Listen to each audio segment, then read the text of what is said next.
آپ کو اپڈیٹ کریں گے کہ سندھ بلڈنگ کنٹرول اتھارٹی کی جانب سے ضلع جنوبی میں واقع بلڈنگ کو خطرناک قرار دینے کا کیس عدالت نے D G Sindh building control authority کو بطور ڈی جی کام کرنے سے روک دیا ہے۔ سندھ ہائی کورٹ کے حکام کے مطابق 10 روز کے لیے D G S B C A Rashid Solangi کے اختیارات معطل رہیں گے۔ اسی حوالے سے مزید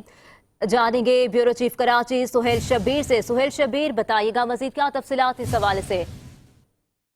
بالکل، دیکھیں سندھ ہائی کورٹ کی جانب سے ایک فیصلہ آیا ہے جس میں سندھ بلڈنگ کنٹرول اتھارٹی کے جو ڈی جی ہیں ان کو 10 روز کے لیے معزول کیا گیا ہے، اور پتہ یہ چلا ہے کہ سندھ بلڈنگ کنٹرول اتھارٹی نے ضلع جنوبی میں واقع ایک بلڈنگ کو خطرناک قرار دے کر جو ہے وہ اس کو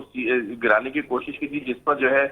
وہ درخواست گزار نے عدالت سے یہ رجوع کیا تھا کہ بلڈنگ کی ملکیت کا کیس جو ہے وہ سول کیس کورٹ میں زیر التوا ہے، جب تک یہ کوئی فیصلہ نہیں آ جاتا تو اس کو جو ہے وہ نہیں جو ہے وہ مسمار کیا جائے۔ اس پر جو ہے وہ ڈی جی عدالت نے D G Sindh building control authority کو یہ احکامات دیے تھے کہ اس پر جو ہے وہ ایک تشکیل جو ایک اتھارٹی ہے وہ تشکیل دی جائے، لیکن D G Sindh building control authority کے معاملات دیکھنے کے لیے جو ہے وہ